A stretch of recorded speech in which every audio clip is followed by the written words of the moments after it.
Наша позиція тут ясна. Ми за мир у регіоні, особливо щодо кримських татар. Ми багато разів обговорювали ці питання з дружньою Росією, особливо з паном Путіним. З цього приводу буде посередництво. Ми обговоримо це питання з ними. Ми хотіли брати участь у вирішенні цього питання, розвиваючи ці переговори як з Україною, так і з Путіним. Bunun ile beraberlikte hatırlatmalı ki keçken haftanın sonunda Ukrayna prezidenti Vladimir Zelenskiy'nin qayd etkenine göre Recep Tayyip Erdogan onun bundan evvel ona berilgen siyasi mahbuslarının cedvelini Putin'ge endi elini bergen ve bu yönelişte endi bir progreslerini bekleyimiz ve umutlarını besleyimiz. Bizler şimdi canlı bağda Celal İşten İstanbul Kırım Tatarlar Derneği'nin yol başçısı var. Celal Bey, selamun aleyküm. Hayırlı akşamlar. Merhaba, nasılsınız? Kolay gelsin. İyiyiz, teşekkür ederim. Sağ olunuz. Siz nasılsınız? Biz de iyiyiz çok şükür. Celal Bey, mına şimdi yukarıda haberlerini aytıp geçtik. Demek Recep Tayyip Erdogan geçenleri Türkiye ve Ukrayna ve Rusya arasında böyle ara bulucu olabileceğini kaydetti ve böyle teklifte bulundu. Aslında siz bu gibi teklifke nasıl bakarsınız? Ne için aynen şimdi fikrinizce Tayyip Erdogan bu gibi teklifini seslendiriyor? Bence Ruslar Tayyip Erdoğan'ın dediğini dinlemesi lazım. Çünkü Rusya'nın ekonomisi bir Ukrayna savaşını kaldıramayacak gibi. Neden? Afganistan'ın işgaline gittiğimiz zaman biliyorsunuz Afganistan'da Ruslar geri çekildi ve ekonomik olarak çok büyük zarar gördü ve arkasından Sovyetler Birliği'nin dağılmasına sebep oldu. Eğer Putin şimdi tekrar Ukrayna'ya saldırırsa bana göre Rusya Federasyonu'nun dağılma tehlikesi var. İşte Rusya Federasyonu'nun içinde yaşayan 40 milyona yakın kardeşlerimiz, bunların çoğu Tatar biliyorsunuz. Altın Ordu'nun varisleri, bizler gibi insanlar ve orada baskı altında duruyorlar. Eğer Putin akılsızlık yapıp Ukrayna'ya saldırırsa, NATO'ya karşı böyle bir hareket işine gelirse Rusya Federasyonu'nun sonu olur. Yani ben öyle görüyorum. Bence Tayyip Erdoğan aslında Rusya Federasyonu'na yardım etmek istemiş gibi algılıyorum. Ama Putin akılsızlık yapıp da tekrar Ukrayna topraklarına saldırdığı zaman Rusya Federasyonu'nun parçalanmasını bekleyin. Arkasından olacak olanlar bunlardır. Ama diğer yandan Rusya Dışişleri Bakanlığı artık Erdoğan'ın bu teklifini reddetti gibi görünüyor ve Maria Zakharova'nın söylediğine göre bu gibi aracı olma ihtimali söz konusu bile değil dedi. Niye sizce böyle çabucak reddettiler? Vallahi onlar kendine göre tilkilik yapıyorlar. Tilkiliği bıraksınlar, matematik hesabı yapsınlar. Kendi ekonomilerine baksınlar ve karşısındaki askeri gücün kuvvetine baksınlar. Yani burada düşünebiliyor musunuz? Yani şimdi Rusya Ukrayna'ya saldırdığı zaman bütün dünyanın buna, NATO'nun ve dünyanın buna iyi gözden bakacağını ben hiç tahmin etmiyorum. Aynı Afganistan'dan çekilme sebeplerinden birisi işte. Buradan da o zaman tekrardan Kırım, Donbas ve Lugansk'ın tekrar geri bırakması lazım. Yani eğer bunu bırakmazsa şimdi 2014'te işgal edilen Ukrayna topraklarında Avrupa Birliği çok kuvvetli yaptırımlar yapmadı. Ama bundan sonra eğer Rusya'nın bu tutumu devam ederse NATO ve Avrupa Birliği ülkelerin yaptırımları daha keskin olabilir. Bu da Rusya'nın ekonomik olarak zayıflamasına sebep verir. Peki sizin fikrinizce ne için bu Erdoğan'a gerek? Çünkü ekonomik vaziyetini koz önünde tutacak olsak, şimdi asıl da Türkiye Cumhuriyeti'nde de vaziyet çok yaxşı değil korungenimizge göre. Liranın işte düşüşü ve ilahire bu vaziyet bütün dünya tarafından takip ediliyor. Aslında Türkiye'nin ekonomik vaziyeti şimdi böyle fenalaşkanı sebebinden bu sebepten asıl da sual peyda olan Recep Tayyip Erdoğan için bu neye gerek? Şimdi Türkiye'nin doları yükselir, lirası düşer, altını yükselir, lirası düşer. Ama Türkiye'de bir ekonomi, oturmuş bir ekonomi var. Türkiye'nin güçlü bir ekonomisi var. Yani bu problemleri çok çabuk atlatabilir. Ama Rusya Federasyonu Ukrayna'ya karşı harbe girdiği zaman Türkiye üzerinden geçen enerji hatları tehlikeye girecektir. Yani en azından ekonomik olarak düşünmüştür. Ve tabii bu gazlar Avrupa'ya gitmediği zaman Rusya Federasyonu'na da zararı olacaktır. Yani çok yakın bir ülke olduğu için Türkiye kendi bölgesinde böyle bir sıcak çatışmayı tasvip etmiyor. Yani bu dünya için aslında çok tehlikeli bir şey. Karadeniz'in güvenliği, işte Türkiye'deki Karadeniz'deki olan sınırlarımız, Kırım problemi, Kırım'da yaşayan vatandaşlarımız, orada Türkler var biliyorsunuz. Geçen günü yine Tayyip Erdoğan yine Kırım'daki Türklerle alakalı bir haber programında yine Kırım'daki Türklerin sıkıntısını ve zorluklarından bahsetti. Aynen. Bunlar hep Rusya'nın işgalinden sonra ortaya çıkan sıkıntılar. Onun için Türkiye bu konuda endişesi bölgesinde bir savaş durumunun canlanması. Bir NATO ülkesi olduğu için Türkiye burada kendisi de bazı şeyleri istemese de bu savaşa katılabilir. Yani NATO ülkesi olduğu için. Ya aslında mına eğer ki Türkiye hakikaten Rusya ve Ukrayna arasında böyle bir ara bulucu ülke olarak meydana gelse ve böyle bir format tuzilse, sizin fikrinizce Türkiye o'zining bu formatda neytralitetini saklayabilecek mi? Çünkü Rusya'nın Ukrayna'dan talapları başka, Ukrayna'nın talapları başka. Rusya isteyiminde bilmem bu Donbas meselesini bile alacak olsak, anda sözde ayrılıkçılarının legitimizasyasını isteyleri, işte Ukrayna devlet içinde küçük devlet kurulmasını talap eteler, böyle bir konfederasya yapmak için Ukrayna elbette ki bunu akıbar reddete ve o'zining egemenligini, o'zining territorial bütünlüğünü korçalay ve Rusya'dan tezden hem Donbass'ını hem Kırım'ını azat etmesini talap ete. Rusya tabii ki buna işte ketmek, yani böyle bir patıva situasya dep aytalar da Rusça. Yani bu gibi vaziyette Türkiye neytralitetini saklayabilecek mi formatta, ya da herhalde bir tarafını almak zorunda kalacak? Yok, bir tarafını almak zorunda kalacak çünkü Rusya'nın bu işgalci tutumuna zaten Türkiye işgalin başından beri karşı çıkıyor. Diyor ki Donbas, Lugansk ve Kırım'ı diyor terk etmiyor. Sen buraları niye işgal ettin diyor. Ukrayna'nın toprak bütünlüğünü savunuyor zaten işgalin, yani 2014'ten belli. Çünkü bir garantörlük anlaşması var dünyada, Amerika, Rusya, Ukrayna'nın. Garantör olduğu ülkenin topraklarının Rusya tarafından işgal edilmesi güvenilmez ortak olduğunu gündeme getiriyor. Türkiye de o zaman eğer bu işgalden Rusya vazgeçmezse güvenilir bir ortak, yani iş adamı, ticaret yapıyor Türkiye Rusya ile. Eğer güvenilirliğini devam ettirirse, işgale devam ederse Rusya ile de Türkiye'nin arasındaki ilişkilerin çok doğru yolda gelişeceğini ben zannetmiyorum. Türkiye burada Ukrayna'nın toprak bütünlüğünden yana zaten. İşgalin başından belli. Yani bununla o zaman anlaşılıyor neden Rusların Erdoğan'ın bu teklifini reddettiği, değil mi? Evet. Yani onun için reddediyor. Çünkü Birleşmiş Milletler'de, Avrupa topluluğunda, bütün batıdaki toplantılarda Türkiye Ukrayna'nın toprak bütünlüğünü savundu. 2014'ten belli.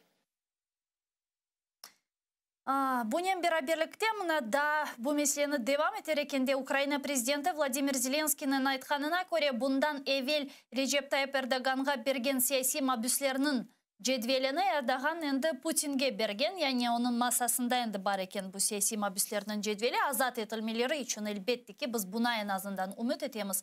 Mına nasıl düşünüyorsunuz ki yakında Lavrov'un aytkanına göre Erdoğan Putin'in laf edecekler eken telefon vasıtasıyla? Kendi nasıl düşünüyorsunuz, Erdoğan'ın Putin'ge böyle bir tesir aletleri var mı? Ne denli bir böyle tesir aleti olabilir ki Putin Erdoğan'ın teklifini kabul etsin ya da siyasi mabuslarımızın en azından bir kısmını azat etsin? Şimdi Ahtem Çiğgöz'den İlmi Ömerov'un Türkiye aracılığından Kiev'e gönderildiğini bir düşünün. Evet. Onların karşılığında buradaki Rus hapisteki olan esirler vardı. Çeçenleri atanlar. Onları Rusya Federasyonu'na geri verdi. Yine aynı şekilde Rusya bir pazarlık unsuru olarak bu Tatar mahkumların karşılığında Türkiye'deki hapisteki kendi yandaşlarını veya adamlarını, işte mafya liderleri var bazıları Türkiye'deki hapiste. Bunları geri isteyebilir. Hani takas yapar yani. Yani. Bundan Ben öyle düşünüyorum. Bundan evvel biz algan edik aslında haberler Türkiye'de bu Rus mahsus hizmetler temsilcilerinin tutulması ve anlaşıla ki Türkiye'nin hapishanelerinde Rus istihbaratçıları olganını ya da Rusya'ya çalışkan ya da bilmem ilişkileri olganlar, yani böyle bir dönüşüm olabilir ihtimali var anlaganıma göre. Evet, aynen, ben de öyle düşünüyorum. Yani o adamlar karşısında Kırım Tatar mahkumları geri bırakabilir. Yani takip edeceğimiz, umut etemiz ki hakikaten bu mesele etrafında bir progres olur. Bununla beraberlikte Celal Bey, ben eminim siz takip ediyorsunuz, bilesiniz. Şimdi Ukrayna sınırlarına Rusya özünün askerlerini toplamaya devam etti. En azından bu hafta birinciden Ukrayna'nın Garbi ittifakdaşları aytıp başladılar. Sonra Ukrayna istihbaratının malumatlarına göre hakikaten de böyle bir peridislokasiya, işte Rusların silahsının askerlerinin sınırlarga kelgeni haberleri alındı. Sonra işgal etilgen Kırım'a daha çok harbi texnika kirsetilgeni haqda haberdar olduk. Aslında Türkiye'de bu vaziyetini takip edeler mi? Kamuoyuna bunu aytalar mı? Muzakere etile mi aslında bu Rusya'nın Ukrayna'ga büyük çarplı savaş başlatma ihtimali? Var tabii, bütün basında, bütün televizyonlarda bunları haber olarak geçiyor. Türkiye basını da ve televizyonu da bunu çok yakinen takip ediyor. Yani Alo. Galiba bağ uzuldu Celal içten. Aha, Celal Bey, evet, buyurun. Türkiye basını evet takip ediliyor. Türkiye basınında da. Yani ben ne için bunu sorarım? Çünkü geçenleri Ukrayna Dışişleri Naziri Dmitri Kuleba'nın aytkanına göre eğer ki Rusya bir savaş başlatsa bu gibi harbi hareketler Karadeniz'de de olabilir. Karadeniz'de harbi hareketlerinin olması bütün Karadeniz etrafında yerleşken ülkeler için bir tehlike yaratması anlamına gelir. Bu tehlikelerin Ukrayna'nın rahatsızlığını Türkiye'nin işte devlet seviyesi şimdi anlayma aslında bu meseleni. Ne kadar ciddi baka. İşte yani tabii yani tehlikenin farkında aslında. Onun için Tayyip Bey'in arabuluculuk yapıp işi kotarmaya çalışılıyor. Yani bu bununla bağlı. Evet, yani ya internet bağı uzuluyor ya da birisi... Telefon geliyor. Celal Bey, tekrarlar mısınız lütfen? Duyamadım da şimdi bağlı. Tayyip Bey'in Karadeniz ülkelerin içinde Romanya, Bulgaristan ve Gürcistan NATO ülkesi ve Türkiye NATO ülkesi olduğu için Bulgaristan'da ve Romanya'da NATO Amerikan silahları var. Füzesi var, işte askeri gemileri var. Aynı şekilde Türkiye'de de var. Eğer Karadeniz'de böyle bir harp çıkarsa işte Türkiye'de bir NATO ülkesi olduğu için bu işe dahil olmak mecburiyetinde kalacak. Onun için burada zarar görecek olan bence Rusya'dır. Tabii harpten herkes mutlaka bir zarar görebilir. Ama daha çok Rusya'nın zararı olacaktır. Onun için işte Tayyip Bey burada arabulucu olarak katılmak için yani bu savaşı önlemek için teklifte bulunuyor. Ya siz nasıl düşünüyorsunuz? Eğer ki buna Ukrayna'da Kırım Tatarlarının faktörü olmasa idi ki biz bilemiz ki Rusya'nın, Türkiye'nin ilişkileri nasıl olganı ve Erdogan işte dost Rusya dep ayta demek bu tecavüzcü devlet ki Avrupa'nı alacak olsak, Amerika'nı alacak olsak ilişkiler bayağı bir böyle kerginleşken edi bir müddet ve bazen kerginleşmeye devam etti Türkiye ve Garp devletleri arasında ve bunda görgenizge göre Erdogan böyle bir orta yol bulmağa tırışa ama Kırım Tatarlarının faktörü vaziyetini biraz daha da işte ağırlaştıra dep aytmağa mümkün. Onun için hangi tarafını seçmek yönelişinde siz nasıl düşünüyorsunuz? Bu hakikaten de mi böyle? Hakikaten de mi Kırım Tatarlarının faktörü Türkiye'nin demek bu bakışına, siyasetine yol çize, tesir etti ya da olmasa bile ya da kendi Türkiye aynı tutumda olardı? Şimdi ben Putin bana göre blöf yapıyor. Hı hı. Askerlerini geri çekecektir. Bak göreceksiniz. Çünkü onun ekonomisi öyle bir Ukrayna toprağının işgalini kaldıracak gücü yok. Sadece dünyada petrol ve enerji geliri olan bir ülkede sanayisi yok Rusya'nın. Askeri sanayisi var. Çok fazla dayanmayacağını ben tahmin ediyorum. Onun için de yani böyle bir harp çıkarsa tabii Kırım'daki bizim vatandaşlarımız da zarar görür bu meseleden. Onun için Tayyip Bey'in arabuluculuğunu kabul edip bir orta yol bulup bu işi tatlıya bağlamak lazım diye düşünüyorum. Çünkü Karadeniz artık bir NATO ülkesi, Avrupa ülkesi. İşte Romanya, Bulgaristan, Gürcistan, Türkiye. En büyük Karadeniz'de sınırı olan Türkiye devleti. Ve orada NATO üsleri var, NATO gemileri var, askeri gemilerimiz var. Yani bu NATO böyle bir harbe katıldığı zaman Türkiye'de ister istemez böyle bir harbe katılacaktır. Bu da sonunun nereye varacağı belli olmayan bir sıkıntılı işlerdir. Hı hı. Onun için Rusya'nın, bana göre Rusya Federasyonu'nun dağılma sürecini başlatır bu. Yani kendi içindeki işte Tataristan'dan tut Başkırtistan'a kadar, Kafkas ülkelerine kadar zaten oralarda biz takip ediyoruz. Hep halk hareketleri var. Kendi hürriyetlerini ve kendi sıkıntılarını dile getiriyor. Ama böyle bir harple beraber bir fırsat ortaya çıkarsa Rusya Federasyonu da harbe girerse Ukrayna'ya karşı bence Rusya Federasyonu'nun sonu olacaktır. Hı hı. Yani ona inanıyorum ben. Ya zaten... Eğer akıllı böyle bir şeye girmez yani. Zaten bütün sivilizasyon dünya, bütün Ukrayna'nın ittifakdaşları demek Ukrayna'ga destek etken ülkeler Rusya için eğer ki bu gibi hareketini gerçekleştirir, neticeler çok ağır olacağı akta aytalar. Ve bu vaziyet içerisinde aslında bu geopolitik vaziyet içerisinde Kırım Tatarlarının da biraz vaziyetini laf etmeye isteyeyim. Bilemiz ki Ukrayna bir hakikatinde Kırım Kaytarolov yönelişinde faal hareketlerini yapmaya başlasa işgalciler acısını Kırım Tatarlardan çıkara ve represiyalarını anda işgal etilgen Kırım'da çoklaştıra. Ne yazık ki bugün böyle ve hususan geçenleri siz de takip edersiniz, biliyorsunuz Kırım'da böyle yani represiyalar dalgası şimdi var, advokatların tutalar kadınlarını, erkeklerini işte 30-50 kişi alıp avtobuslarga yükleyler ve ilahiri. Bu gibi şaraitlerde sizin fikrinizce Kırım Tatarlarının haklarının korçalanması yönelişinde de hangi bir hareketler yapılması mümkün ya da zaten endi yapılacaklar, yapıldığı usullar belli, şartlar belli. Şimdi bana göre harp olduğu zaman burada sadece Kırım Tatarları değil, yaşayan Ukraynalılar ve Rus vatandaşları da zarar görecek.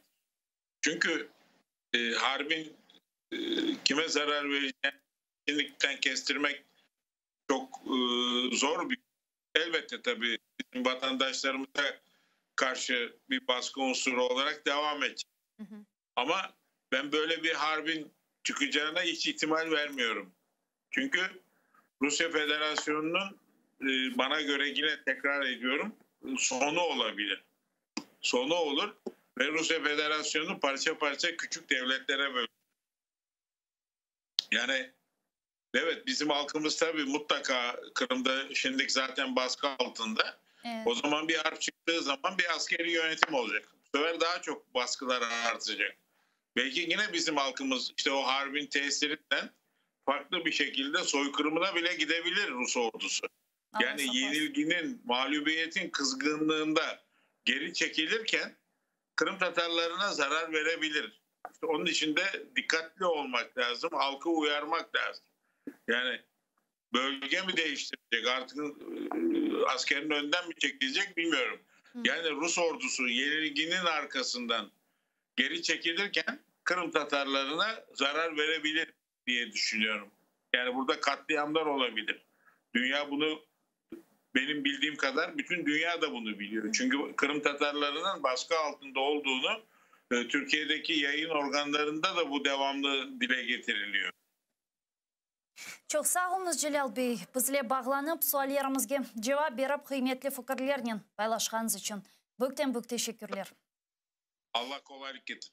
Celal İçten bizle canlı bağdaydı. İstanbul Kırım Tatarlar Derneğinin yol başçısı. Biz geçenleri Türkiye Cumhurbaşkanı Recep Tayyip Erdoğan'ın Rusya ve Ukrayna arasında ara bulucu yapabileceği teklifini beraberlikte müzakere